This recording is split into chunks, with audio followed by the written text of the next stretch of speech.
Content is coming. It is just starting to share the contents. Now we are able to see your PPT, ma'am.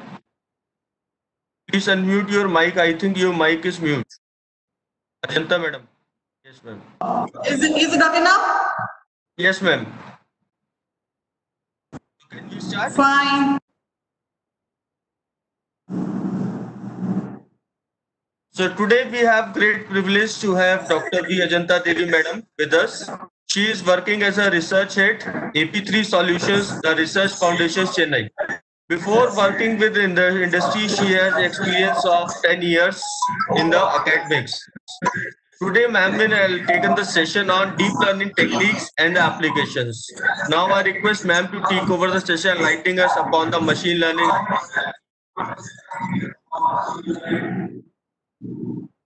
Ma'am, please.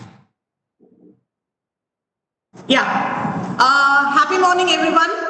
And here I just want to share my learning experience in deep learning. First of all, going to directly to the deep learning, we just have small half or just 14-minute session on machine learning. Then we switch over to deep learning. In between, if you're having any clarification or any doubt, just stop me there by using the chat window. Okay, so we'll start the session.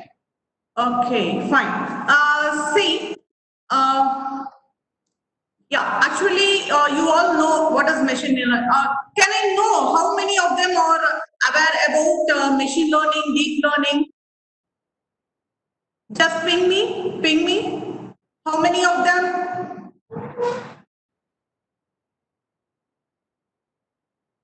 Yeah, any response? Yeah, okay. Fine. So many. So thank you.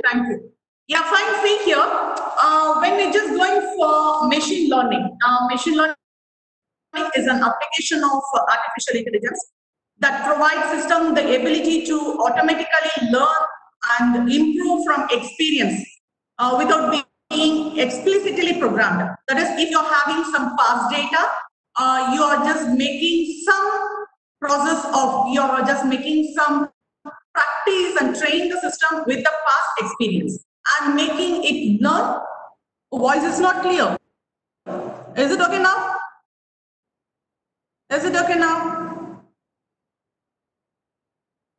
Okay, fine. See, when expert system is a language of the rule into a program with some input and provide output. So overcoming the limitation of expert system under artificial intelligence, the machine learning have the set of rules. That is, there are some 4 rules are there. One is dealing with large number of data. The data is in the sense futures. So which is hard for human to make decision. How to make a decision or how to make a relocations or the things. And second, the rule can be complex or so many permutation and combination would be. Third one, sometimes inexpressible interaction can also be there. So that level of performance can also be as one of the data or one of the future of the machine learning. And last but not least, some rule must be unknown. As like some subcategory of learning, machine learning, there can be supervised, unsupervised, all the things. Some rule which is unknown, we have to frame the rule and we have to make the decision according. So first we just go with the components of machine learning. See the data. So data is the first component of machine learning. So which play an important role. And would you just ping me what would be the data, what you get from this? I have already noted, but anyhow, just please ping me. What are all the data you can retrieve from this page?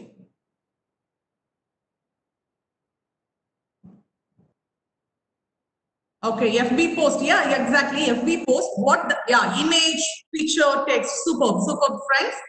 See here in this FB page, you can have a text, an image, and a video. So, in the sense of text, most of them it would be in unstructured manner, as like commands, or some messages, or even the status, all would be in a unstructured manner. Okay, let me just go with this second. This is an Amazon online page, some shopping, and would you just say what are all the data from here?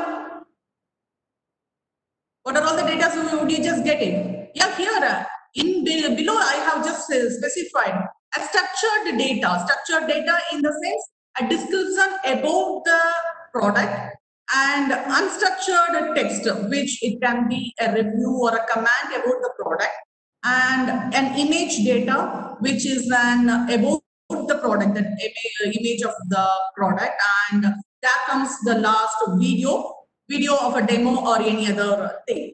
Okay, so last one more. This is some common, that's some common web page. Here you can have n number of such data. It can be structured, it can be unstructured text, and it can also include images, and there comes videos and audios. So when you just speak about videos and audios, it would be in many languages, and it could be in many way of that is would be a properties. So in the sense we can just specify it as a multimodality. So whatever be the videos or in any languages or any type of structures, and there come here we are just going to discuss about a medical image. See here, if we are concentrating on a medical image, what would be the exact property? Would you want to find some anomalies, whether it can be of a cancer, or if it is an X-rays, whether the fracture is there or not, or so abnormalities, if you are just want to find it, you are providing that medical image as an input. Okay, and what is the output? Yeah, you found it, or it is present, or it is not present. So in the sense, we are getting the input here as an image, and with some parameters specifying in X.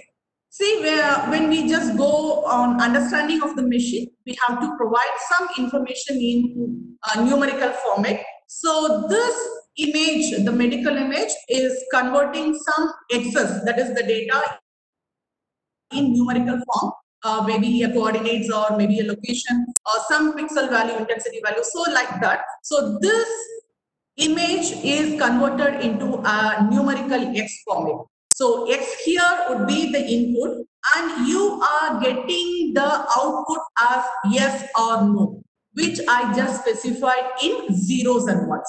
Okay, so see here, with this functionality, it can be extended even further where it is present.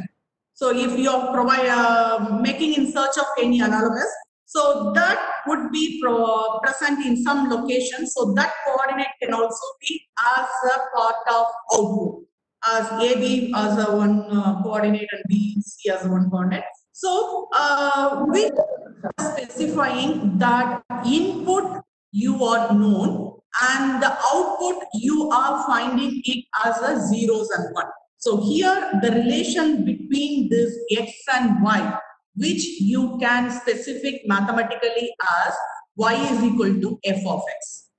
Okay, so Y is equal to F of X, as here you are able to identify something in the output, you can specify it as a supervised learning. Okay, let me just go with another example. Here we are providing the input in a text data and want to find some output with whether it is negative or positive. So let me have some analysis.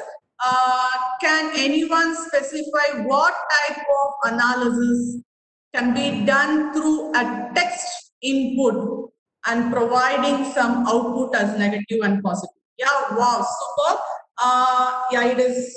I mean, it's yeah, exactly sentimental analysis. And speaking about the positive and negative about any product or any about some information or some review commands. Okay, so here you are just making this text document to the same numerical format. So how come you can just make it is under natural language processing, you can just make use of it. But here it is not much more detailed about the NLP. And so when you just get a text document as an input, and here you are identifying the output as negative or positive to the same 0 or 1, which you can identify the same supervised learning y is equal to f of x. Okay, so now this is what the first one. Wherever you are just making any analysis, the first important thing is data. What is the data or what is the exact required data? Whether the raw data which you are acquired is the exact or it has to be pre-processed. So all such things has to be included in this first important part. Okay, so see, and this is the main part also for an analysis. Whereas when you just go for data operations, most of them can be in a open source, and you can just get from UCI machine learning repository, and you can also go for google.ai.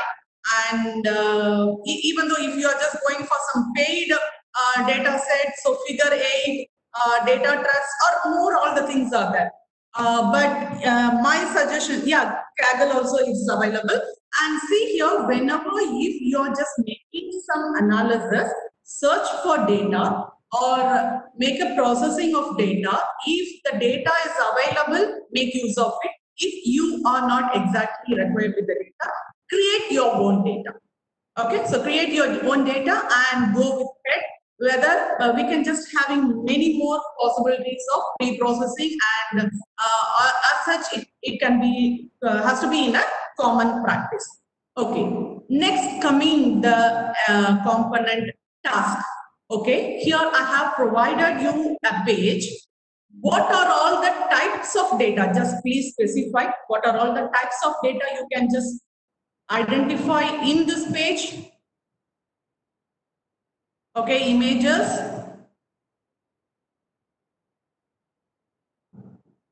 reviews. You should not say as a reviews. Actually, this is a data I'm just specifying. So, I mean, this it can be of text. Text. Yeah, exactly. Okay, superb, superb. So many response. Yeah, thank you, friends. Actually, see here, we are having the first one main thing about the user. Okay, and second, an image. So anyhow, you're just going for a search of a product. So the product is the main thing. So the image of the product has to be the second data. And that, see, there are two types of definition, that is configuration about the product. So one is description, which is in unstructured manner, and a tabular description, which is in a structured manner. And about some reviews, commands is there, and FAQ is available here, and all such things. Okay, now let me just go with this page. What task can I perform? What task? It is a simple task. See, if you are provided with the unstructured text, you are making it into a tabulation format of structured tabulation. Okay, so that structured tabulation, how you are just making is one set of input you are providing in unstructured and making it as a structured manner. It would be a simple set of tasks. Okay, and next going here with the combination. See, with the combination of structured data and with the review commands, you can make use of FAQ. That is, you can frame FAQs. Okay, so see here we are having two X, that is two input. One is specified, that is structured data, and another is unstructured data. Combining that, you are framing FAQs. So here, how come you can just describe the learning? Yeah, it is supervised, but y is equal to f of x1 and x2. Y is equal to f of x1 comma x2. Okay, so here you can make use of two inputs as your data, input data, and with that you can make use of the identifier output. Okay, next going further. Here we are having three types of data. We are having three types of data. One is structured tabulation, another one is reviews, and next one FAQs. To make this as a real-time chatbots, See, one such review can be, that is, I played the game for 4 hours, my battery has gone down. So with that review, okay, if any person asks how for this battery life, or regarding any battery life, or how long this battery would be working, or regarding anything regarding battery, if the query occurs real-timely, it would extract the information from the structured data and with the review commands, and additionally with the FAQs, it can answer that I played the games for 4 hours and it drains after. So the life of the battery, it can specify it as a 4 hours. Okay, so in that such manner also, you can make use of some more tasks. Okay, and see here, whenever you just make use of some structured and with the configuration, it can also recommend you with the personal information, that is to the user, it can recommend. I think most of them have used online shopping. Whenever you just make use of some shopping, some recommended products would just be listed. So it is one of the tasks which is done by the supervisor. Okay, see here, this is one more task. What are all the data you can identify here? Just ping me in this web page, that is FB box. What are all the data? Yeah. Gym, restaurant, image, text. Okay, I'm just asking about the data. So find here to the same user information, one. Second, about the images. Third, about the videos. And as it can be of a multimodality, any type of videos or any language or any type of speech can also be included, one thing. And when you command for text data, it can be mainly of unstructured. Yeah, exactly, at least it is unstructured data because status is not structured, or even though the commands or whichever you just provide as like or dislike, it is also an unstructured way of responding your data. Okay, so see here, with this, let me just go for the first task. See, I'm just making one task. With the image input, I can identify one is the exact face. Okay, I'm just making the face, recognizing the face exactly. And second thing, with the face, you can make use of tagging the personality by username, their username. So see here we are making one input, but we are obtaining two output, even though if it is a structured, or sorry, if it is of a supervised learning, that we are able to identify the output, we are having a labeling of the output. Okay, here we are obtaining two outputs. One is about the image, that is the location of the face you are identifying, and second thing, the tagging the person or identifying the person. So identifying and labeling is the concept behind this first task. Yeah, okay. And second thing, here you are making use of activity, identifying the activity. What activity does an image occur? So let it have be an eating. Okay, so the concept behind here is label association activity. Okay, and next there comes the location. Okay, so image location identification is the concept behind that. See, if you are making use of the first one at which the page, let I just show. Okay, in this, if you instead of making identifying the activity, if you are specifying the location identity, what would be your answer or what would be your output? Can anyone specify? Here I'm providing you, okay, the same eating the image, okay. Instead of identifying the activity, I need about image location activity. Okay, it is a mixed, but anyhow, yeah, fine. Thank you, Anil Bihra. But here you can identify the location as can be a restaurant or can be some dining hall inside the house. So that be the location. Whereas if you just go with this as an activity, okay, yeah, exactly, Ravi Patni sir.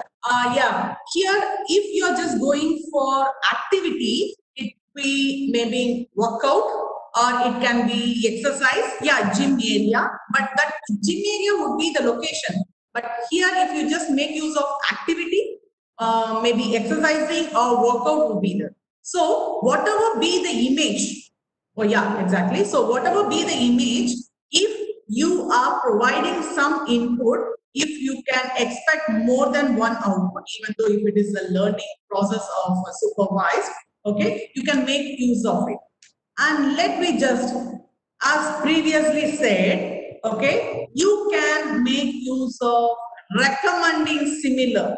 If you are just going for dining, some recommended, yeah, there is an offer of this event for this restaurant. You can just make use of buy one get one, or as like that you can just make go with it. Or if the exercising be the command as an input and making the post of recommended post, you can make yeah, nearby there is a gym and it is offering annual package or half year package, so like that. So that would be, yeah, nearby restaurant, yeah, exactly. So that would be the recommended post. Okay, so till now, we are just speaking about what would be the task and what would be the output. Now, let me just go some technically. Okay, so coming under the machine learning, there are two types. All you would need to know, that is supervised and unsupervised.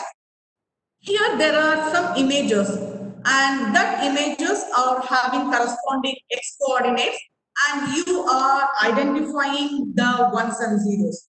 Can anyone able to identify what is the ones and zeros? Anyone? Signboard. Okay. Okay. You're near to the answer, Amandeep sir. Label value, output. Yeah, we need the output. What is the thing you are locating here? Shape of signboard. Let me just go further. No, no, true or false. That is what? On and off. What is the on and off here? Mixed image recognition. Okay, so many. Okay, don't worry here. See here, this images, whichever be the input, okay, here the output is whether the text is present in the image or not.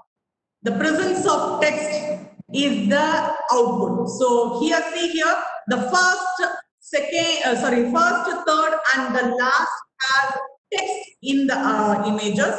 and others are non-texted. So you are making a classification among them itself as making classification of text in the images and non-text in the images. Okay, so see here, let me just go with the second. Here you are having one more than a one output, that is left X, left Y, width and height, all the things. Okay, so whenever you are making use of here, it would be used under real value concepts. So here all are having text in the images. When you make use of this regression concept and more than one output, see here when we just discussed about the medical imaging. So if an anomaly is present, you can make use of the location coordination also. To that same here, when you have more than one voice, you can just specify that regression type of concept here. So see, this left Y, left X and width and height, it is locating the area of the text where it is provided. Okay, and making use of that attributes, it is identifying the location. Okay, and next going cluster. Can anyone say what is cluster? Yes, what is cluster? Yeah. Unsupervised. Okay, one is unsupervised. Similarity based. Okay, similarity based together. Okay, fine. See here. Here, how come we are making a cluster? It can be of any value. So here, when you go for unsupervised, you are known about the input as X, but you don't know what is Y. You have to make, that is, train the machine to make use of the functionality by itself and identify the Y. Okay, so here what you are just going to do, you are making a cluster. Okay, and see here it is clustered according to the color of the signboard. Okay, it can be of a color of the signboard. So yellow, blue and green, it is clustered according to the color, and an alternate can also be done, that is the design of the signboard. So in the sense, you can just make use of a cluster as a circle shape or a rectangle shape or in a square shape. So according to the shape of the signboard also, you can make use of the cluster. So here, when you have X and if you don't know the Y, okay, with the collection of images and with associated with Y, you can identify the output. That is, you can make use of concept here. And next, going for generation. See here, lot of images are there, and respective x's, that is the parameter of x's are available. With this x, you are combining it to generate a new image. That images would be the combination of a lot of images, and you're making, that is, training the machine to generate a similar. So in the sense, okay, group according to the close value, exactly.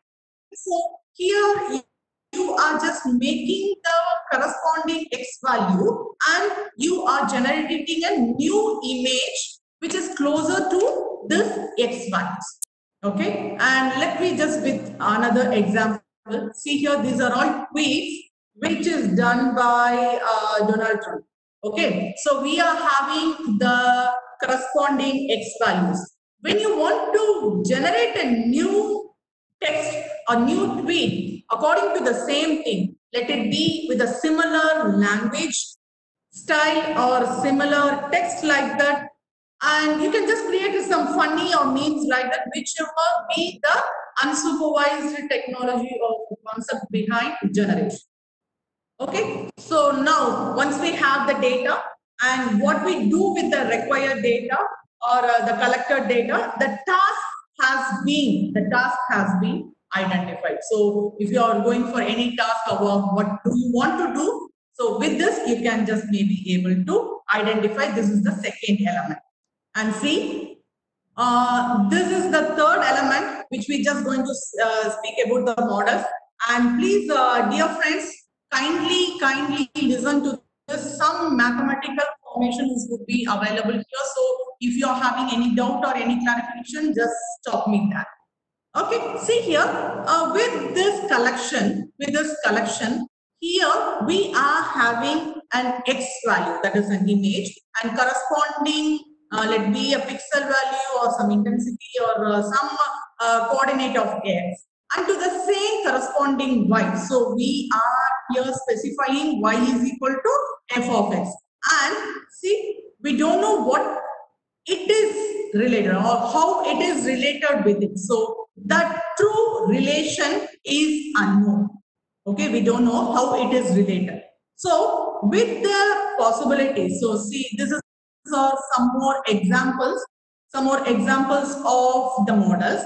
And when you want to derive a particular formation, you can identify the model only to approximation, and we are not going to derive with the true value. So just please listen to that. See here an example of X and Y values and corresponding these dots. I think everyone able to identify the red dots. Is it visible? Is it visible? Yeah, plus. Thank you. Okay, see, see here, when you are making a data representation with this X and Y coordinate, I just want to make view of that data. Okay, so with the data, I just made a wave. Okay, so this is what my approximation value. But how come we can identify the models? So let me just what to do. I'm just going to apply a function. So we don't know what is the function. It is related with y is equal to f of x. So I'm just going to make use of some linear or non-linear or some polynomial type of function. Okay, first let me just go with the linear, where here y is equal to mx plus c. With this x coordinate and with the y coordinate, I'm just getting some x and c values where my output drawn is in a straight line. Yeah, obviously y is equal to mx plus c is a slope. Yeah, exactly. But here it is not nearing to the point. So what I just going to do with some linear functionality, okay, sorry, non-linear functionality. So y is equal to ax square plus bx plus c. When I'm applying here, the point which it is crossing is only 1, 2, I think so. Only minimum 4 to 5 points only it is meeting up. So what I just done, making some more iteration of the same. Okay, so I just different x square here and bx I have applied. And now some more, okay, and now some more points are, yeah, is it mute? Are you not able to listen? Is it audible, your friends? Yeah, fine, thank you. So, yeah, fine. See here, when now I'm making some more iteration or polynomial with degree 2 and degree 3, what I just received here is a nearing to the function. Yeah, when you just see here, I just go for the pre-slide. See here only some 3 to 4 points it was crossed it, but when coming to this one, coming to the next degree, most of the points are we are able to go through it. Okay, so now what I'm just going to do, making much more complex. Okay, so here I'm applying till making an iteration degree of 25. See, a degree of 25, I'm making a real value, the true value, and the red points, whichever you are just making it as meeting the point. Yeah, is it so? It is somewhat very close. Exactly. Yeah. So very close to the function y is equal to f of x. So finding nearest, that is the approximation model near to the true value. So high definition with the image classification or figure of the function, you can make use of this concept. Okay. So when you are making this such thing, you are identifying the exact model. So somewhere a model which is with degree 25, I am able to find the nearest. So here the model which I am identified is the polynomial which is nearer to degree 25 is my model approximation. So now with this, what I'm just going to do, I have a data, okay?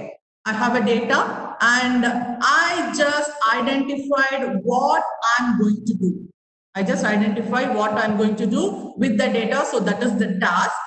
And finding the nearest model, that is the nearest value of f of x, that is y is equal to f of x. I'm just making, what happened? Is it audible? Is it audible? Any issues? Yeah, fine. Thank you, G. Fine. See here, if you are having any such model, you are generating or you are training the machine with a new model. Now, what is the next step of that component? Loss function. Exactly. See, whenever you are creating a model, how would you know whether it is a good or thing? So if you identify or if you analyze whether it is less, what we can just say, less profit or no profit or no loss, like that only we can just identify whether the model is the model is best or not. So let me just make use of this element to find how the loss function can be calculated. Okay, see here I'm having an x value and corresponding y value. So here I'm specifying y is equal to, yeah, f of x, exactly. Fine. So with that, I have drawn a curve, okay, which is in blue color. Okay, so we got a true value of sine value, but with some noise, that is with some noise which is, let it be somewhat with noise or resultant with noise, or if it is any image classification like that. So now we have to reduce the loss and we have to specify that our model is the best. Okay, how we are just going to make it? Yeah, one of the friend, he says add 1.79 as the A value, minus 4.54 as a B value, and it is going on. Some here I'm just specifying this as 25th degree polynomial functionality. So my F1 would be the first model. It would be nearing to my approximation, and which isn't drawn in red curve. So my blue curve is the true functionality, and nearing to my approximation value, one of the friend found F1 to be the best, and corresponding to the same, F2 also with the same degree polynomial, 25 degree polynomial, he provided with a green curve nearing to that, nearing to the approximation value. And F3 also, okay, it is also in the same manner, which is in black color, so close to the sine wave. Now, how would you identify which is the best model? Whose is the best model, or whose function is the best one? Whenever to the same, however, you are just going to make use of a numerical value. Okay, so with the numerical numbers, you are going to identify whether my model is best or not by making use of this minimal loss functionality. Okay, see here. Here I have derived a loss functionality. Okay, just please listen and just observe the slide. Here my x, okay, is 0.00 and my output y is equal to 0.24. The first model, that is the first friend, he specified as 0.25 and the second model is 0.32 and third model is 0.08. So, yes sir, is it any disturbance?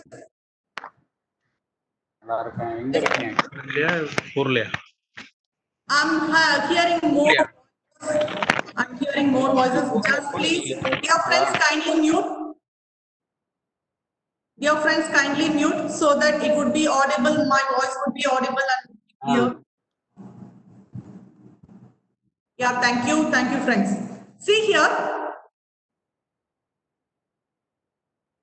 See here. So with this, so y would be having some true output, whereas with the given x as a true input, we are getting an estimation of f1, f2 and f3.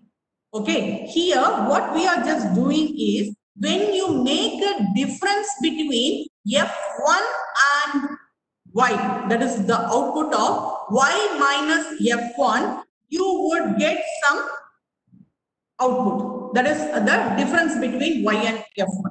But when you have the summation of this, all these y's and summation of this f1, when I just make use of this, just please observe the first data minus 1. Okay, sorry, minus 0.1, minus 0.01. And when you just go for the third data, it is plus 0.01.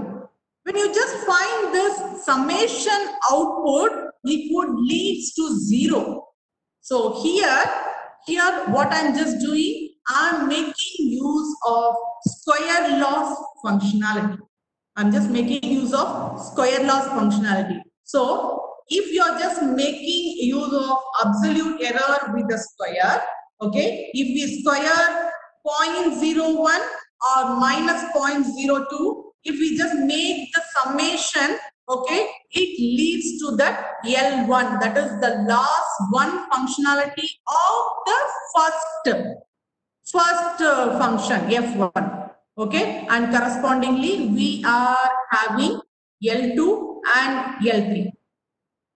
Okay, so here correspondingly we identify the loss function of each and every module. Now with this loss function, what I'm just going to do, I'm going to find which is the minimal among them. So according to our discussion, if you are having less loss, then it would be the best according to the model function. So here, when you just make it, see here, if you are minusing, so which we just discussed in our previous slide. So 0.24 minus 0.25, if you just make the square root only, it would be obtained, the result would be obtained, or else most probably you would result with the zeros. So at least to have our minimal probability, we are having the loss functionality in square loss function. Okay, so now you can make use of the minimal and can identify which is the minimal loss function. So here you can also make use of other loss functions, that is square error loss, which we have applied here, and cross entropy or KL divergence or much other loss functions. Okay, now, so this is the fourth element which we come across with the machine learning component. And okay, so we want to train the machine with our model. What is our model? F of x is equal to ax square plus bx cube plus x. So some x1, x2, x3 coordinates. Okay. So what is this x1, x2, x3? So here See, in our slide, there is an input image that is in a tabular format. With that tabular format, what we are just identifying is, it is given some 0.55 budget and a box of collections in some crores and action scenes in times, that is in some minutes. Okay, these are all the exactly. So this is all the futures, that is the X coordinate. When you come with the Y output, that is what is the IMDb rating. So you are having X value, you are having Y value. So we are in a supervised learning. Now you are able to identify a model. Okay, you are suggesting a model f of x is equal to ax1 square plus bx2 cube plus cx3 square. Okay, now a friend, he is just specifying the value for A, B, and C. Whether we don't know whether that would be the exactly best model or not. I don't know. But with a loss functionality, okay, we are proposing the model we related to y and x and propose the value A, B, C with the corresponding 3.5, 2.5 and 1.2 as the corresponding ABC value. Okay, I exactly tell how good or bad about the model by using this loss function, all with parameter estimation A, B, C and assume with relation making the search engine.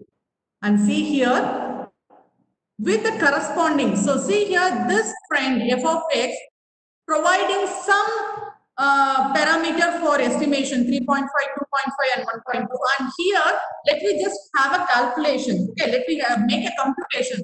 So if you are making a is equal to 0, b is equal to 10 or c is equal to 10, my loss function is 15.2.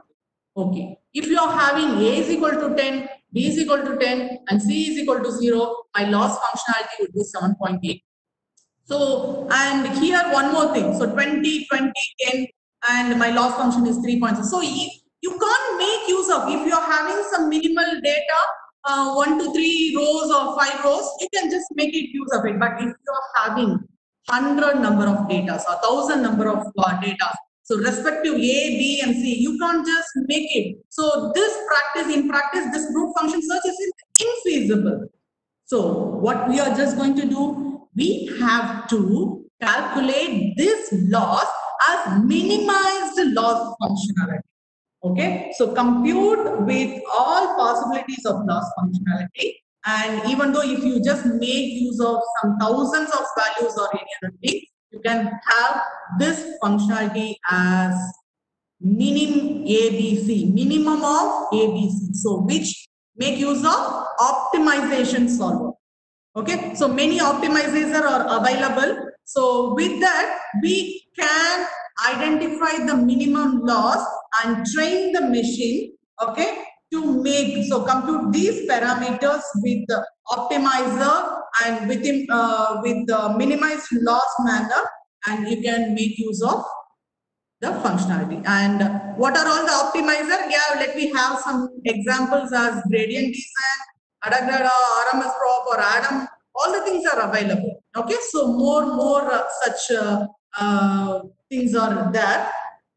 Fine. Okay, now we had made our machine to train. So that is that enough? No.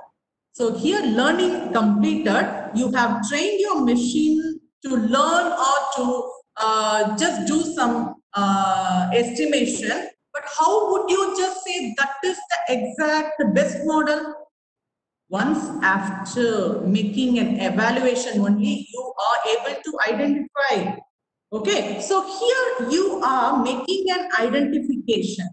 Okay, you are making an evaluation. Okay, so here let me just have some example.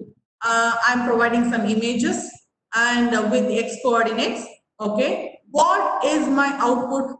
I want to know whether my input image is lion or a tiger or a cat or a giraffe or a dog. How come I'm able to identify some IDs I have provided? So with this ID, my output has to be displayed. Okay, so this the true labels which are done by using this class labels and IDs. But when I applied my predicted process, okay, I have got some different, okay, I have got some predicted things. So how come whether I want to evaluate is, see here, among 1, 2, 3 and 7 evaluation, okay, 7 data, my 4 data is right and other 3 data are wrong. Now, how come I can accurate my model? Yeah, whether this model is good or not?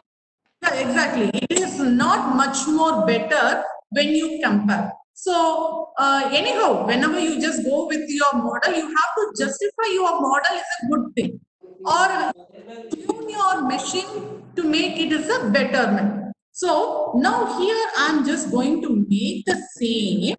Okay, just please listen. Make the same with a different type of evaluation. And see here, I am making my output coordinate in a differently manner so that my predicted labels can be in the format of some. So if you are just going for tiger, yeah, it can be lion when among to the face or structure, and it can be obviously a tiger, and it can be specified as a cat family. Okay, so here what you are just making array structure. Now let we have our accuracy. Yeah, absolutely. See here, among 7 we got 6 correct output. Number of prediction we just got it as a 6. So my prediction is 86% better among the other.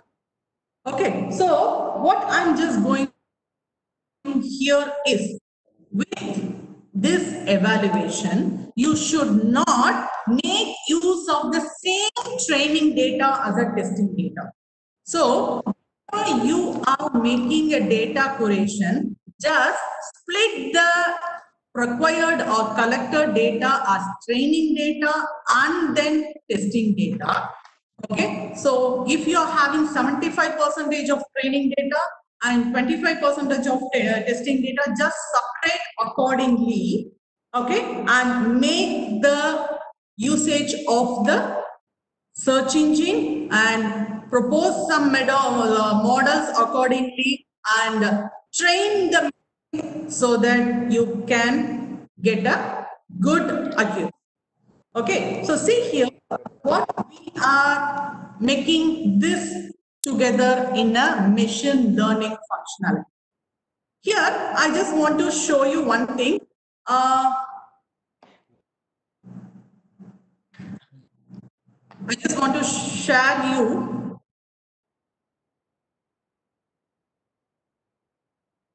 One second, one second. Let I just open my Anaconda.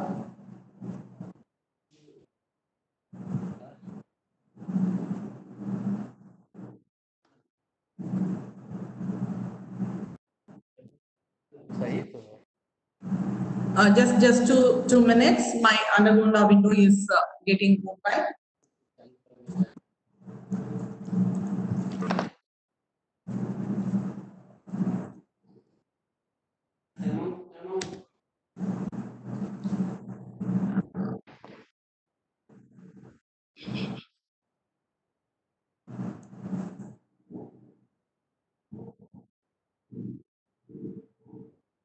In between, do you anyone having any?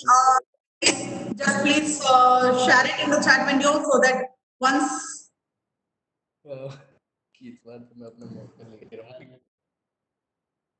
Dear friends, do you have any queries? Ajat sir, please mute your mic.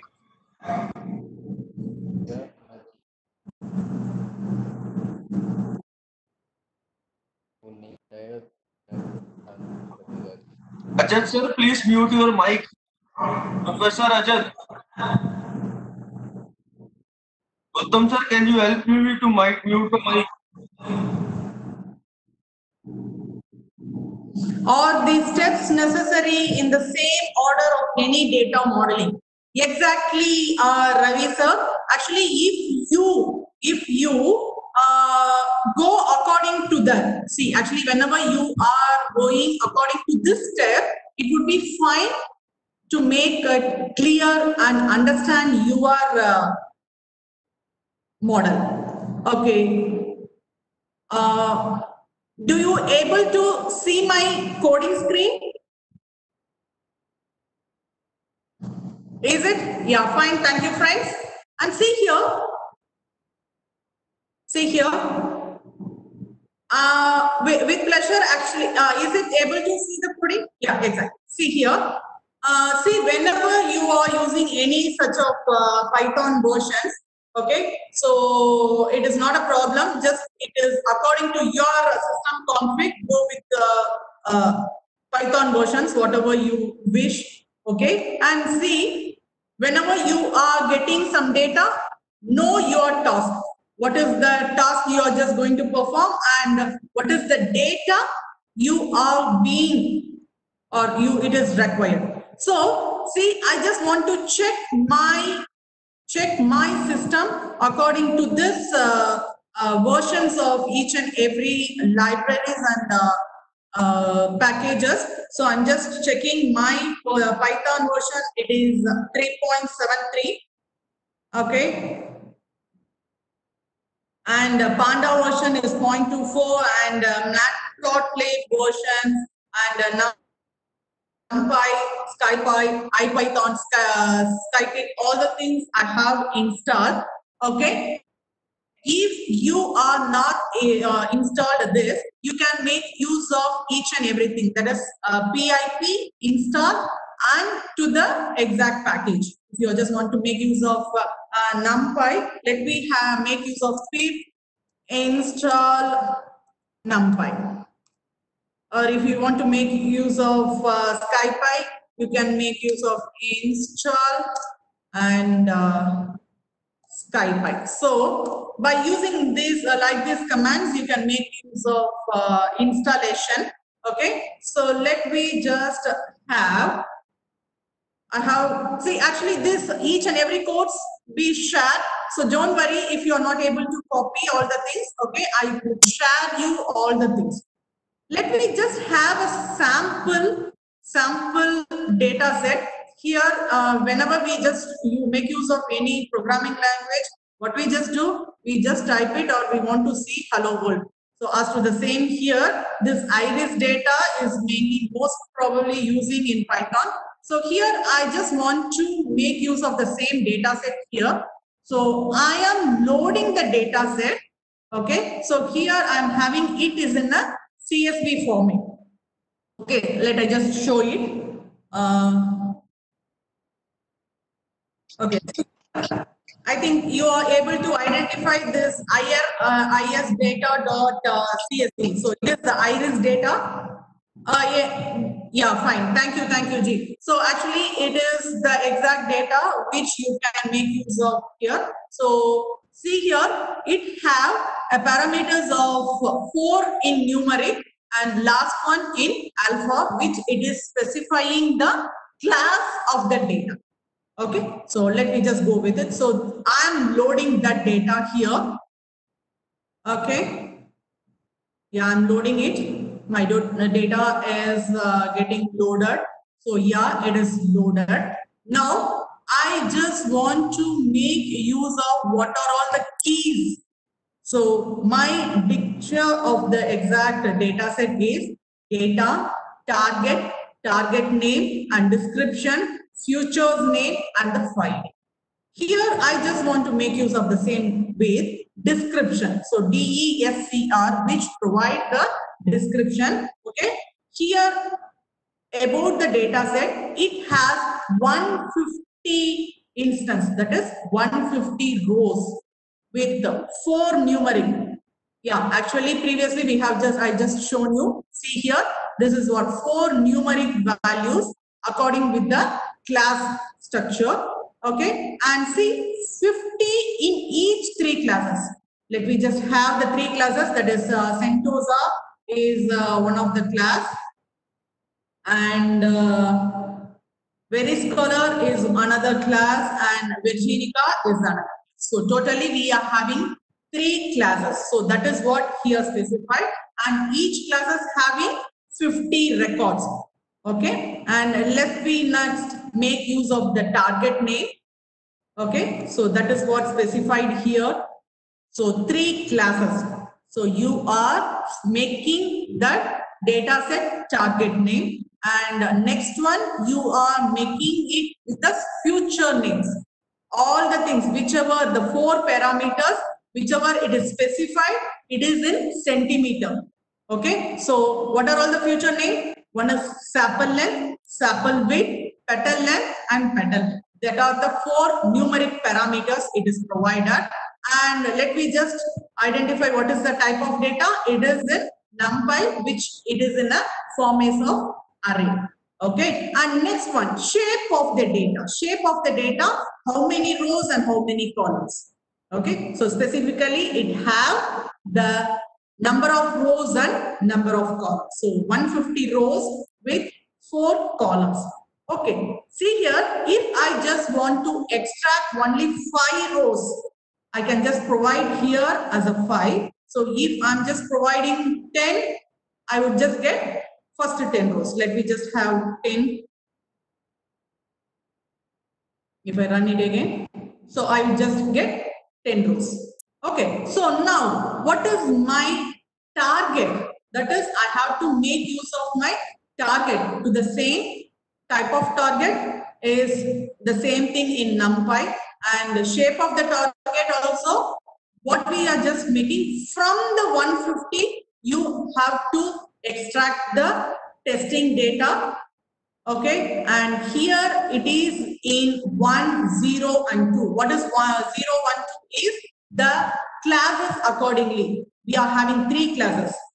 We are having 3 classes. See here, the target name is Sentosa, Veris Color, and Virginica. These are the 3 classes. And for each classes, we are providing. Yeah, can we perform the same in R? Exactly, we can just make it.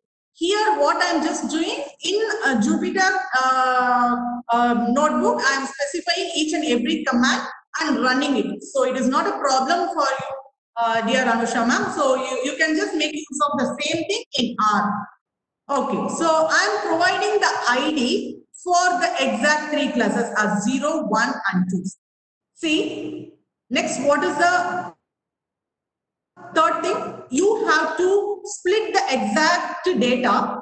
Okay, you have to split the exact data as 75% as training data and remaining as a testing data. Okay, so once if you just split it only, you can just train the machine, and according to the sample you can test it. And you should not test with the same training data. So it would be resultant with it would not be much more effective. So you have to split it. Let me just run it. So here we are just making use of model selection, and see this training data, how many shapes we are having. 112 as our training data, and remaining 38 as our testing data. Okay, so first one, we got a data. Second one, we performed the task. And third one, we are making our model. Okay, before our model, we are just splitting the training data and testing data separately.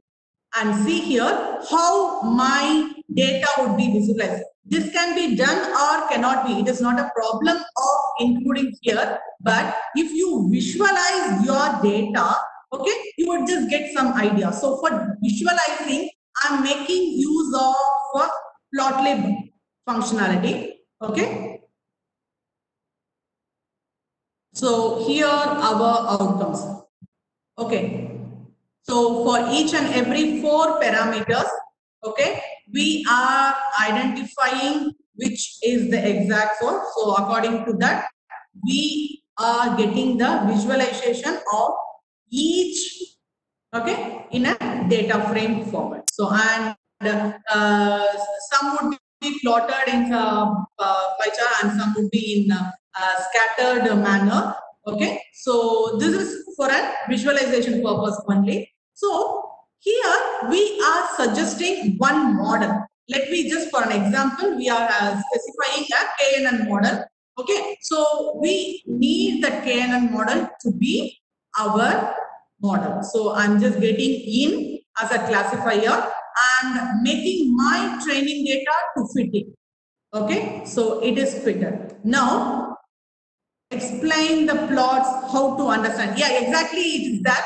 So we just want to switch over a small things from machine learning to deep learning. So just wait for a while so that I can just explain whatever you want. So see here we are just going for the exact prediction. So here we provided KNN model and want to check whether what would be my output. And the shape of my models to the same 1,4 and my prediction value. Here I just got one would be the Sentosa, that is the target name. Okay. Now after that, anyhow, we have to check for our accuracy. Okay. So check for the accuracy, we have to check with our testing data. So with the training data, we have to test with the testing data. Here we are making the prediction to the same KNN classifier. Okay, so some twos is there, ones and zeros. So, and what is the exact score after the test? Yeah, exactly. We received 97, that is 0.97 specifies here as 97% of my model. So, from the above, what we done? We loaded iris data. Okay, and we just made some specification, what is it, and we studied about the structure of the data. We want to make a task, that is which class it suits, or how to make a small classification of identifying the class of the iris. Okay, that is the task. And third one, we just splitted the testing data. We just made the testing data and training data. So we just splitted it accordingly so that 112 as training and 38 as a testing. Okay. And once for all, this is for visualization only. So we are not just much more going in depth with the visualization part. And we propose a model. That is, here we propose a KNN model as a classifier, and we apply the prediction. So once after applying the prediction, yeah, we just got the exact output, but want to check the accuracy, that is evaluate the model whether it is the best or not. So we made the prediction, that is the evaluation. So after all, we just got 97% of our model. Okay, whether it is ended here? No. Just please listen. Let me just want to discuss much more. Okay.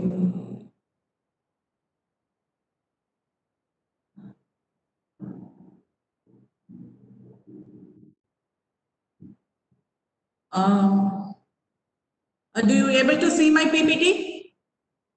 Ma'am, using MATLAB without writing much code. Once again, much code. What you said?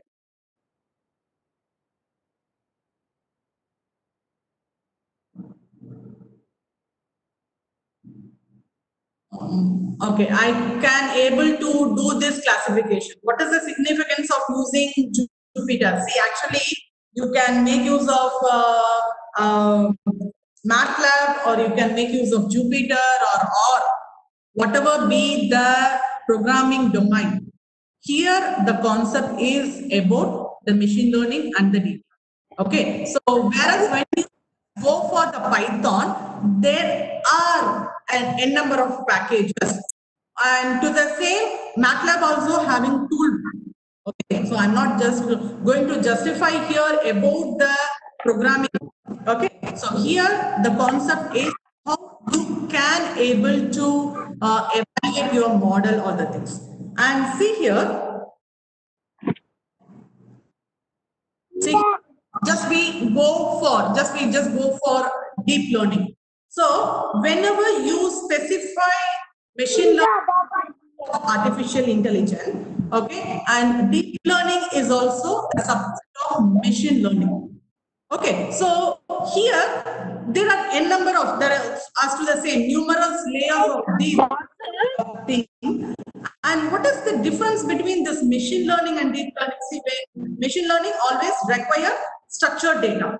But when it comes to deep learning, networks rely on layers of artificial neural network. So we have to just go, what is the neural network, all the things. And machine learning algorithm are built to learn to do things by understanding labeled data. They need to be retrained through human intervention, with the actual output is not the derived one. Okay, so but when coming to deep learning network, do not require human intervention, as the nested layer in the neural network put data through hierarchy of the different concepts. So learn through in their own invention. So even though if it is any error is there, you can just make it of its own by making it decision making. So what is the exact expectation of machine learning? So quality of the data is the exact thing. So quality of the result is the deep learning. Quality of the data would be done by machine learning as making analysis or prediction. When you just go for deep learning, it is about the result of the quality. So how you are, so much more visualizing thing comes approach. So can you share some website which explains all this? Yeah, exactly. I just provide you at the end. And see here, when you compare the both things, see, as previously I said, when you make use of machine learning, you have to provide the feature extraction of the car to identify it as a car. You have to specify, deep learning is a subset of neural network as well. Okay, fine. See, actually, whenever you just specifying the deep learning, here I'm just specifying the machine learning subset, and from the deep learning, we just move on to NL. See here, here we are providing the future extraction, that is the shape of the car, the shape of the wheel, the shape of the window, all the things we are providing as the input. Okay, we are providing as an input, and from that future extraction, the classification takes place in machine learning. But when you just go for deep learning, it by itself do. Okay, it by itself it going to do. And see here, this is what the neural network. See, as we just specify, simply we can just say it as a neurons. Okay, so whenever you are providing an input, here x1, x2 would be some neuron nodes. Okay, and when you go with some weightage, so these weighted inputs are summed together for a linear combination. Then only it is passed through the activation function. So to get the units output. So here, if you want to make use of y is equal to f of h, we are not specifying y is equal to f of x. Here we are specifying the h with the weight inputs of each and every combination of neurons. Okay, so I just want to show here. Here in this neurons, we can just also specify as a perceptron. So instead of each and every input, so x1, x2, x3, x4, x5 are the input of nodes with weight w1, w2, w3, w4, w5 with the respective weights. You want to identify what is y. So y is equal to here f of h, whereas h is the summation or with the some functionality with x and w, that is with the input node with its own weight. And see here, this simple neural network which has three layers. One is input layer, hidden layer, and the output layer. And how it is classified, it comes in the neural network concepts. And it can also have multiple neurons also as arranged in layers. And see here, the machine learning doesn't have a hidden layer. It just makes use of the process. It would just get the input, make some process, and provide you the output. And with the use of this intermediate layer between this input and output, okay, which computation is done, here we are in the concept of neural network. Okay, and I just want to specify here, if you are providing, say when you are just providing one input and receiving one output, you can just say it as a simple neuron. If you are providing one simple input and if you have need of more than one output or more than one input, providing more than one output, it is out, whichever it is more than one, it is specified as multi-layer neuron network, which we can otherwise say as multi-layer system. Okay, here we are just specifying with some activation function. See, most probably there are n number of activation functions.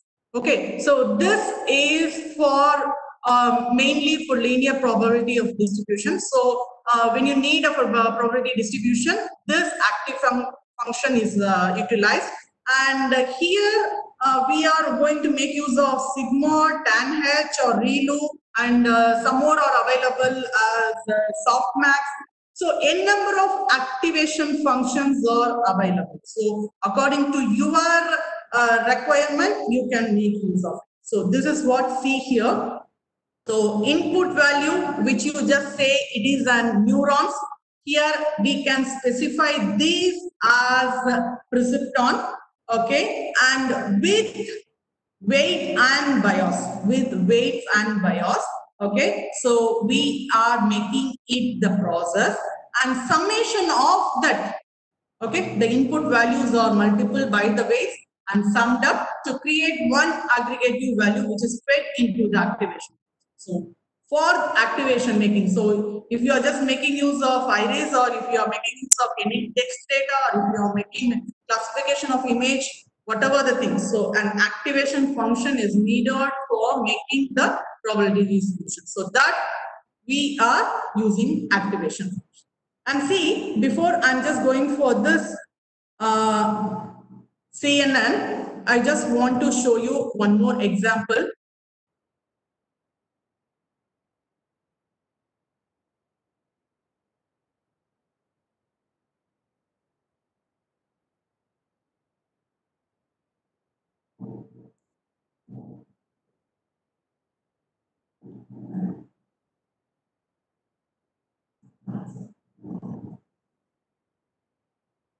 Okay.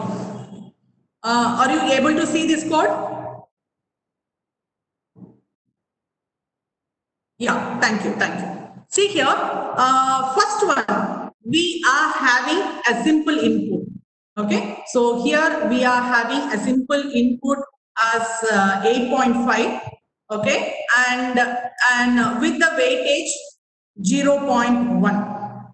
Okay, so here if you just make use of the same thing, okay, and I just want to share you this.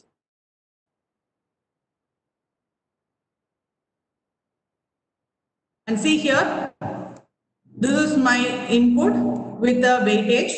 I'm just having this as I, and if you are having this weightage, here I'm having the output. I'm sorry for my handwriting, okay. So here I'm using my input. Here I'm having 8 point, no audio, no audio. Am I audible? Am I audible? Yeah, thank you, thank you. Okay, see here, I'm just making use of my weight, okay, and when I'm multiplying this 8.5 and 1.0, what would be my output? Can anyone specify? Just please. If you multiple 8.5 and 0.1, what would be my output? 0.85. Exactly, Anshu ji. Okay, fine. So here, this is what, let me run it. Do you able to view my code window?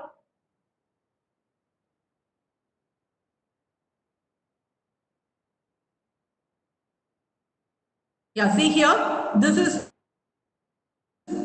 how do we decide the weight value. See, actually here we are specifying each and everything. So whenever we specify the bias and weightage, it is coming from the neural network. My voice is disturbance. Is it okay now? Is it okay? Yeah, fine. Thank you. See, actually, whenever you are making use of this neural network, you have to make use of only one.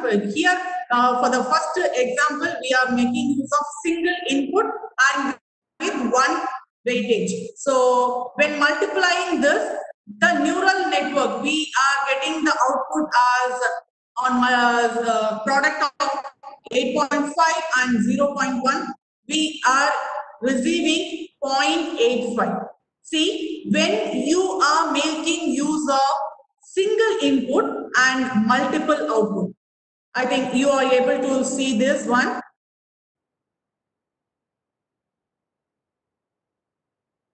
Okay, so single input and with the weight, you are getting multiple output. Okay, and this is my input I.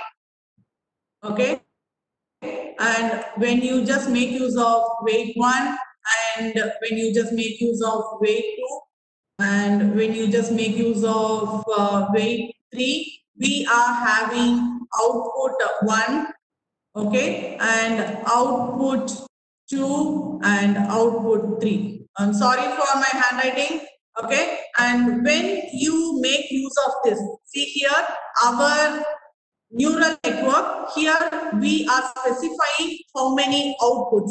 So here, if you are, see, I am using assert here for this function for length of output and length of the vectors. So to receive the each and every weightages of my input. Okay, so for each and everything, can anyone specify why I'm just using assert instead of if? Can anyone specify? No? Okay, no problem. See, actually, if I just specify if my length of output is equal to length of vector, then I can just specify that I have to go out of the system for each and every exit of output. So, okay, so here for that purpose, I'm using assert here. So instead of making if calculation, I'm using assert and making this for I in range of length vector. So this is the length vector which you are specifying how many length vectors is there. So this for loop would returns for each and every output. And with the neural network function, I'm just making my neural network prediction. So see here, if I'm just making 0.065 into 0.3. So what would be my output? I'm receiving in a vector manner. Can anyone so here as in a list wise, here also I'm just getting it output in a list only. So this is the output for O1, O2 and O3, whereas W1, W2, W3 respectively with the input 0.65 and other one. I just want to share it.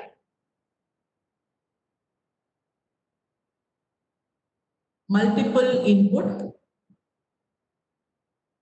okay, with the weight, I'm making a single output. Okay, so multiple input This one, multiple input and one output. So this input to the same, I'm making use of assert for maximum reach till max value. So here I'm just for this for loop, I am receiving each and every inputs and outputs. But what would be my output?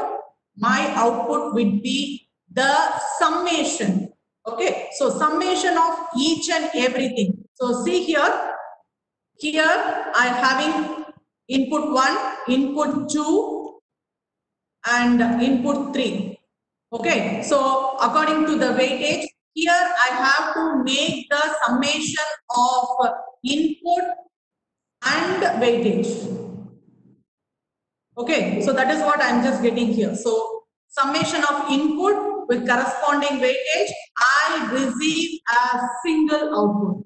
Let me just go for what would be my output. Yeah, it is 98.98. Okay, and one more multiple MLP, that is I want to just specify here, is multiple input, multiple output. Okay, so here let me just go for how my view of multiple input and multiple output would be. See, this is 1 input, 2 input, and 3 input. And with some hidden layers, let it be, okay, whatever be, it can be of 3 stage of each and every,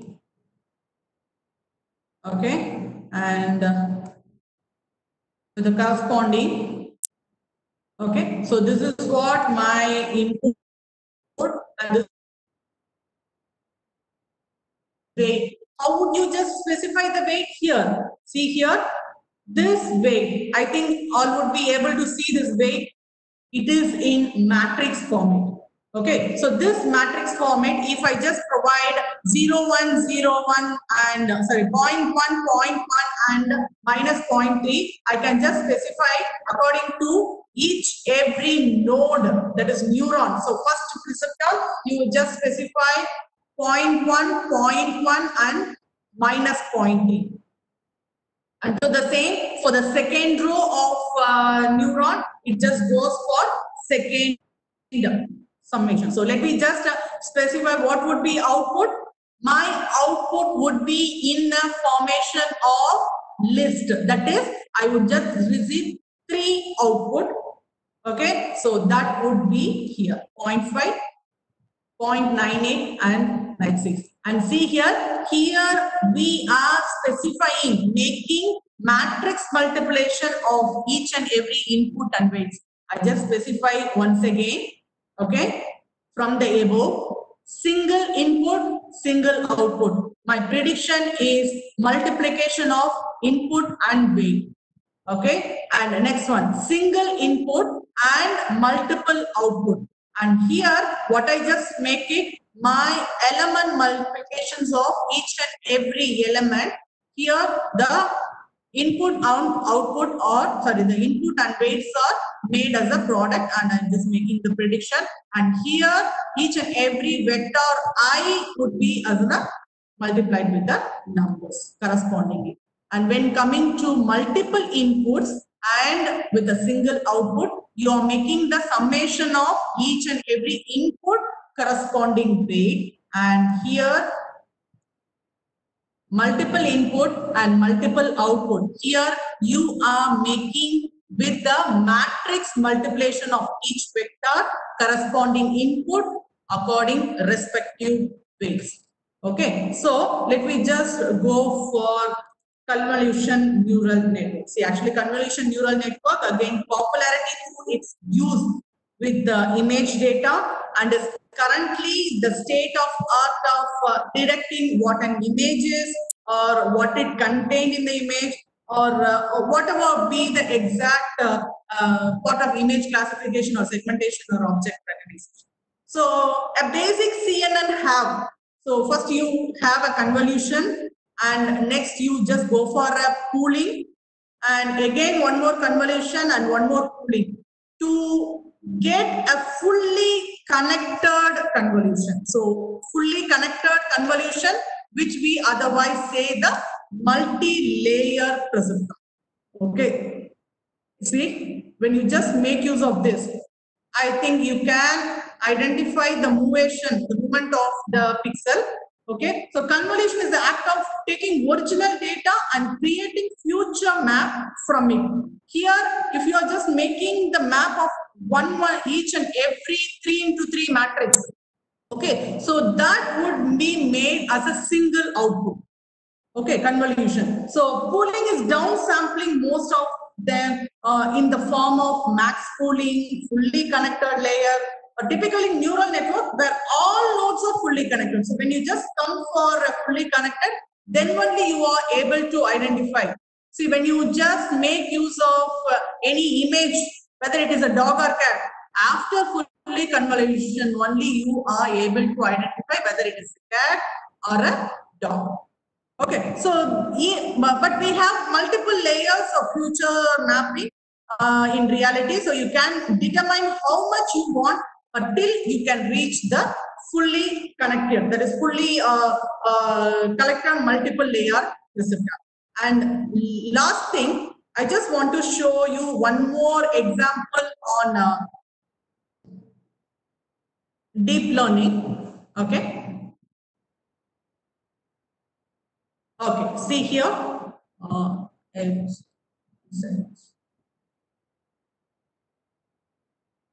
Okay, are you able to see this code? A window?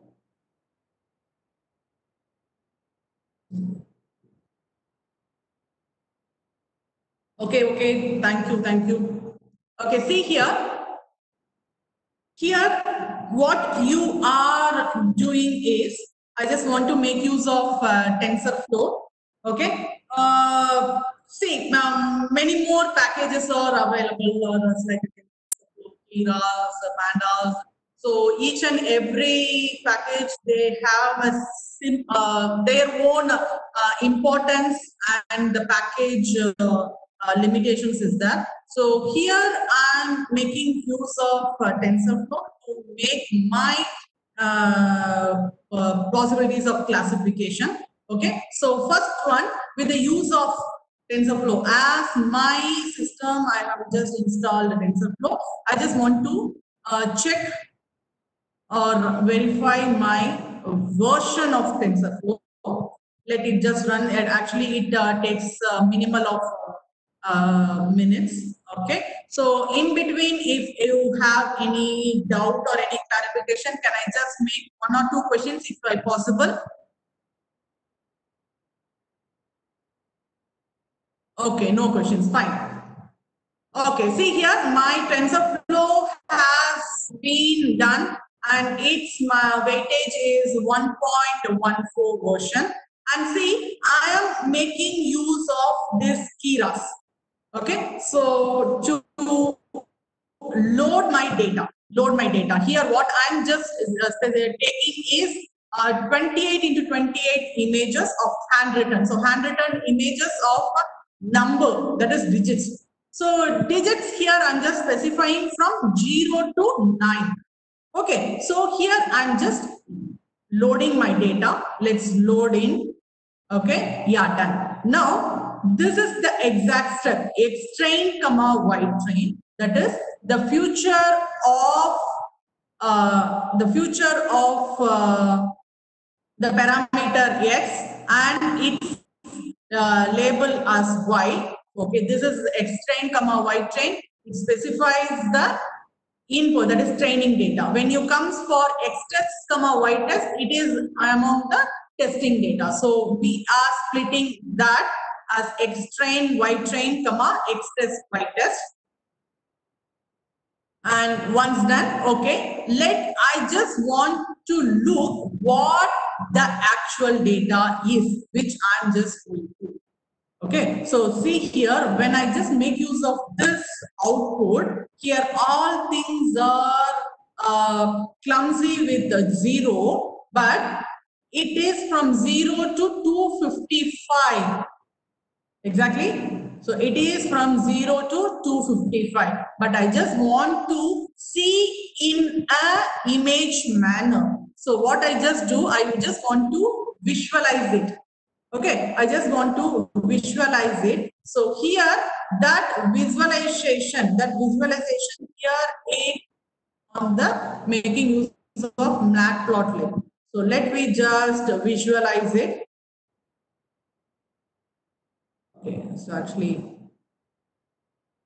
okay, see my output, sorry, which I just want to make use of this classification. My input is 5. Okay, so I just print the label. Yeah, exactly. It is 5. Now, let we make this ranges. Okay, so we are going to have this. See, each futures currently ranges from 0 to 255, which I just already specified. And from that, we are going to make it one more for making a prediction format. Okay, so I don't know what it is going to have. So it is also in the same manner of 0 and 1. And just see, previously we had it from 0 to 255. Here we are normalizing it to make it from 0 to 1 with the normalization format. And see here, this corresponding commands, each and everything I just specify, just listen to each and everything. So here we are building our model. Okay, here we are building our model with the sequential format. This sequential, and next one is the flattening. Flattening is in the part of input. Okay, which you provide the input. So let me just build our model in a sequential manner, and let me go for the first one. The first one is the input layer, which you are flattening it. Okay, for your convolution. And see, furthermore, there are 3 layers, each and everything. ReLU twice I just used, and next I used softness. So each and everything are activation function, and I think so actually activation function, it is the exact mainly used for, say actually ReLU is the exact most oftenly used functionality, and for sigmod you can just make use of 0 to 1, and for tanh you can make use of -1 to 1. Okay, so these are all the exact pixel values, that is grayscale values of each and everything. So most probably we use ReLU. Okay, and even though there are much more subsets of ReLUs, or the LReLU is the max, right? So most probably there are much more, and according to your requirement, you can make use of this activation function to make it, convert it into a fully connected manner. So let me just make the first pooling. So first pooling is ReLU, and second again I am making one more pooling as ReLU. Third convolution pooling with the softmax activation function. And see here, once after making your convolution, I am making use of optimizer, Adam optimizer, and this last, I'm just using sparse categorically cross entropy, and we can also we also discussed about some error functions by using square error laws or KL divergence. So many errors in here is there. And when you are using this sparse is in the sense multi-input. If you are using only 2 inputs, as cat and dog, or yes or no, like that, you can just make use of binary. When here I'm specifying from 0 to 9, so it is more than a 1 and 2. So here I'm just using my loss functionality with the sparse categorical cross entropy. And I'm just running this for actual optimization and to train my model. Yeah, my model is trained. I just want to check over with loss matrix. Okay, here I provided 3 epoch, that is I provided here for 3 iterations, okay, to train my model. Let it just take some more minutes.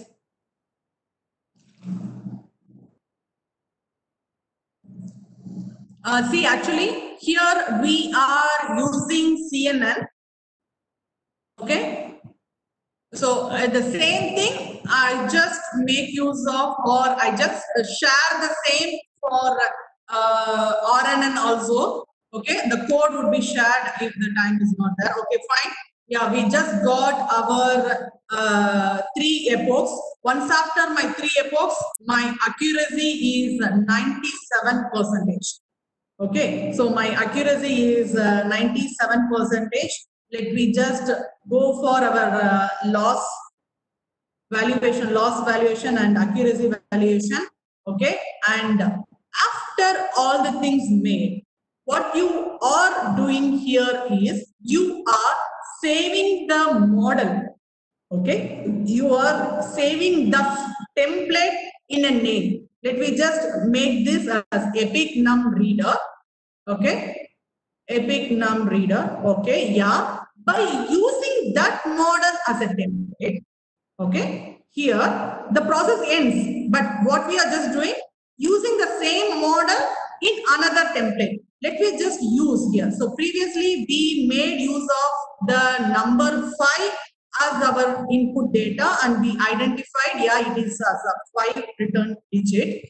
Okay, now we are using it in some other model, a new model. Okay, let me run it. Okay, yeah, here let me just have some other randomly picked prediction. Okay, I don't know what the prediction, what is the exact data it is going to predict. And it is also provided with some printable thing in an array. So I just want the number, okay, to be printed. So it is 7. And when you just want to see it in a binary manner, let me just make use of 7. No, I just don't want in black and white. Let me just take it in some more colorfully. Okay, so yeah, so this is what the exact process of deep learning. Okay, what you just done, you just made the input as a flatten, okay, and made some convolution with bias and weightage, and run with some activation function. So that activation function here, you used 2 ReLU pooling. Okay, here you use 2 ReLU pooling and 1 softmax pooling with this convolution NN. So we just obtained a fully convolution output, that is fully convolution network we just received. And with that, we are saving the model in a name where using the same template in some other way. So in the same thing, we have loaded it again with, to predict and another digit. Okay, so here, what are all the areas? What are all the areas you can make use of this deep learning is? You can use computer vision, you can make use of NLP, speech or audio or reinforcement learning. See, when you just make use of the result quality, so I just want to make it better. So when you compare with machine learning or deep learning, both are equally better in its own respective. Okay, so when you choose according to the resultant or to the manner how it shows, how it want to relate to in your project or relate into in your concept of research. Okay, there you can specify the area of interest. So here, if you just want to go with for this facial recognition or facial that is what reduction, and even though you can make use of much more concepts of viewing, and now there are n number of facial deduction is available, or mask, whether you are wearing mask or not, that can be done. And when coming to natural language processing, more things are there in NLP. So text classification, text mining, or more and more machine translations is available. And deep learning for chatbots is the highest priority, on which you can just make use of combining TensorFlow. You can make use of that concept. And coming to speech and audio, it is also one more new articles of concept where speech recognition, or if you are recognizing the speech, it can be of translated into text, or translated into which language you want. That can also be in one more audio vision. So there also you can make use of this one. And reinforcement. And actually, so here there is no need of any libraries, but although some testing tool or testing model is needed, I think I hope this learning path was helpful to all.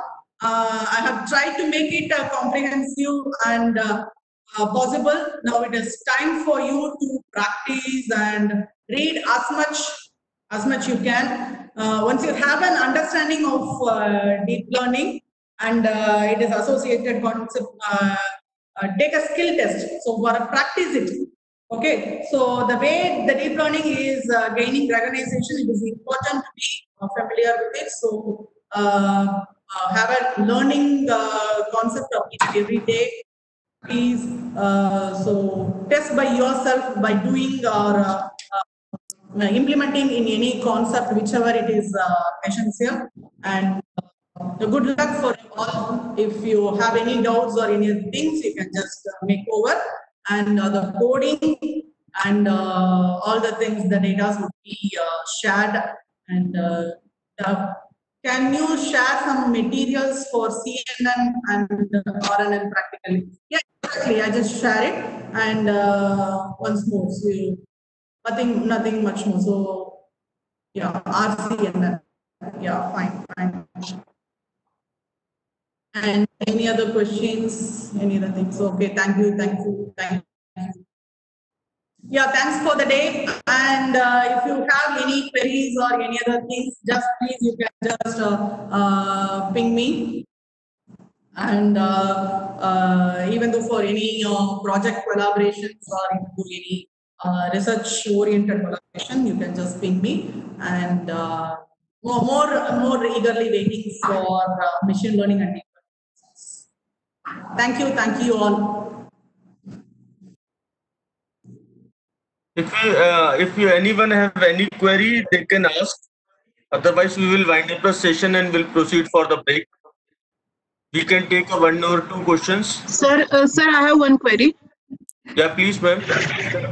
Ma'am, I would like to ask, can you please elaborate how the weights are assigned to the entities in general? Like whenever we take the weighted sum, for example, if you want to use weighted sum criteria in some method, for example, in case of voting or something, then in that case, how would I assign the weights to the individual entity? What all criteria are to be used, and what are the standard ranges of weights which are assigned? See, that is what according to the value is exactly related to the threshold. So if you're just making use of an image classification, what is the exact threshold, or of some possibility of pre-processing that image.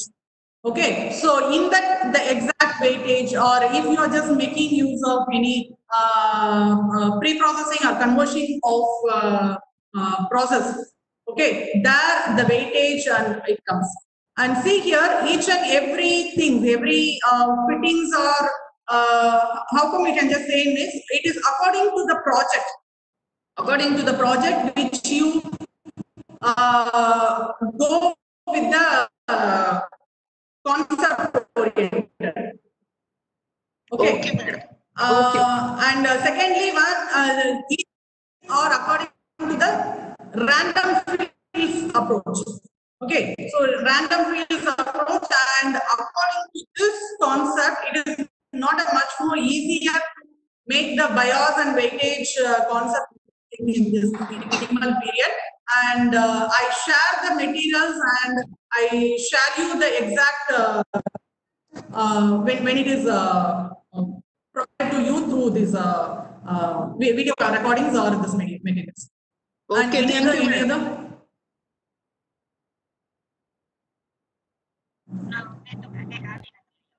Any other one query? Yes, sir, I am Sir, having one question. Yes, sir, please. Madam, I Yes, want to, yes. you told three tasks: classification, prediction, and clustering. Forecasting belongs to which one of these, madam? No, your voice is not audible. Just please repeat it again. Madam, you told three tasks are there: classification, prediction, clustering. My question is that forecasting belongs to which one of these, or this is separate task? Yeah, see, actually, when you go for classification, okay, see, when according Yeah. to the machine learning, there are supervised learning, unsupervised learning, and supervised learning. Okay, so when you just go for supervised, you can just make use of classification and regression. When you just go for supervised, you can make use of clustering and generation. You can just, and when coming Yes. to Yes. semi-supervised, you can combine supervised classification and unsupervised clustering also. It can be. So each and everything, I repeatedly say, it is according to the process or the concept which you select. Okay. Ma'am, my question is forecasting. Suppose I want to perform forecasting. See, forecasting is, yeah, exactly. I just simply, I just say, if a ball is thrown on you, you can relate the catching the ball, or you can unknowingly or unnoticedly. Okay, so what is the exact input you are providing? Okay, what is the input you are providing? What can be the output? See, our to the our current situation, the corona is unpredictable. The forecasting is each and every are making an analysis of the past history and to the current data. We don't know how many are going to be affected tomorrow or how many deaths is going to be affected. So in that way, with the action, with the prediction of the reaction, we are making a decision. That comes the forecast. Okay. Thank you. Hello. Any questions? Yeah, Hello. yeah. Madam, I have a very basic question. One of the slides you showed the tweet, and based on the tweets, you had a tabular column.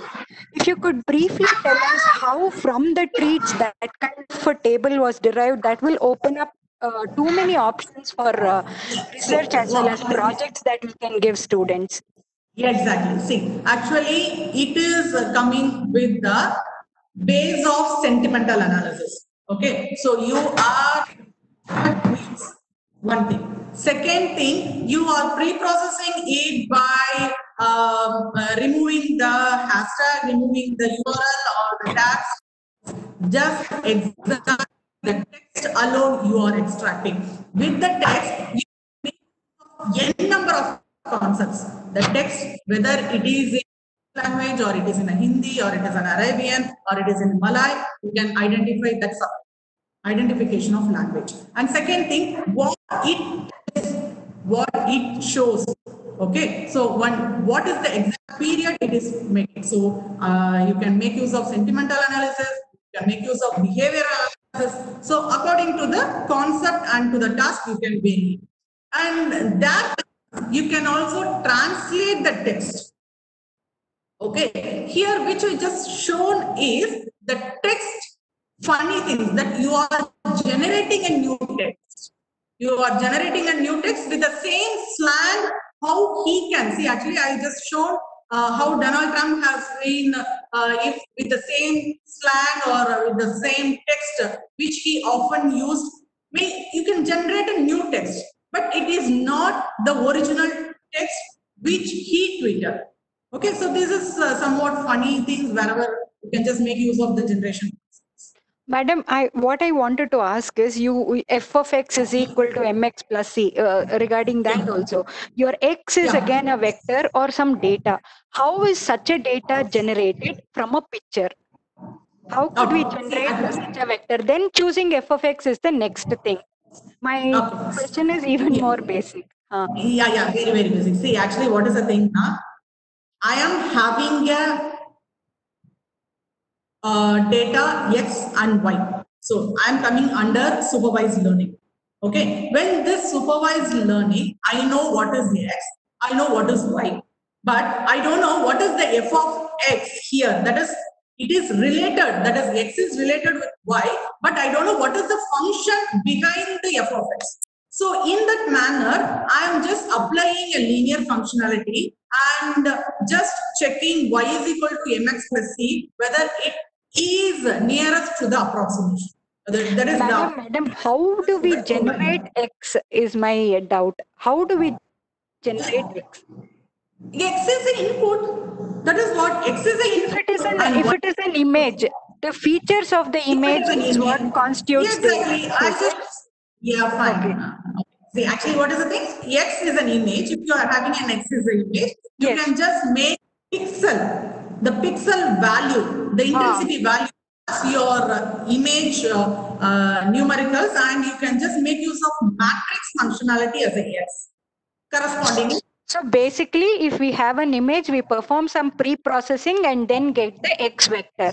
See, you can also make pre-processing with the numerals, or you can just make use of a binary processor, only noise removal. See, that is what I just say. Each and every project and every concept behind that research is different. So if you want to make use of that pixel, you can just vary the pixel value and you can convert it into a new picture or new recognition of the picture. Or if you want to identify only the object from the picture, you can make use of the pattern matching manner. Okay, there here x is equal to numerals is not at all used there. Okay, so it's the concept behind the research. So you just think over that. There comes that whether x is numerals or it can be of any. Okay. Okay. Yeah. Thank you. Yeah. Thank you. Any other questions? I think I have just given a good input to everyone. Yes, that was a perfect session, ma'am, as always. And thank you very much. Thank you very much for accepting my request to be part of this 2 weeks FDP. On just one SMS, you send me reply, yes, we will do, sir. We will confirm the timing later, but we will do. So that is a great motivation for the organizer that the speaker is agreed. So it is great privilege to have you in the FDP. And if any person have any query, any doubt, you can connect it to WhatsApp. I have shared the number on the WhatsApp. You can connect to her. And thank you very much to all. And now we are going to wind up this session, and we will meet at 1:45 p.m. so that we can start at 2 o'clock. Thank you. Don't the codings and all would be shared. And as per the session, we have just discussed about what is the CNN. And with the deep learning, we just apply TensorFlow and Keras. And I just share one more coding set where RNN is there. Okay, there I just use LSTM. Actually, the time concern, we are not able to make that session. And hopefully, even though if you are having any doubts or any clarification, you can just WhatsApp me or mail me. And many much more eagerly waiting for new project collaborations and research collaborations. Yes. Thank you. Thank you, ma'am. Thank you. Thank you. Bye. Thank you.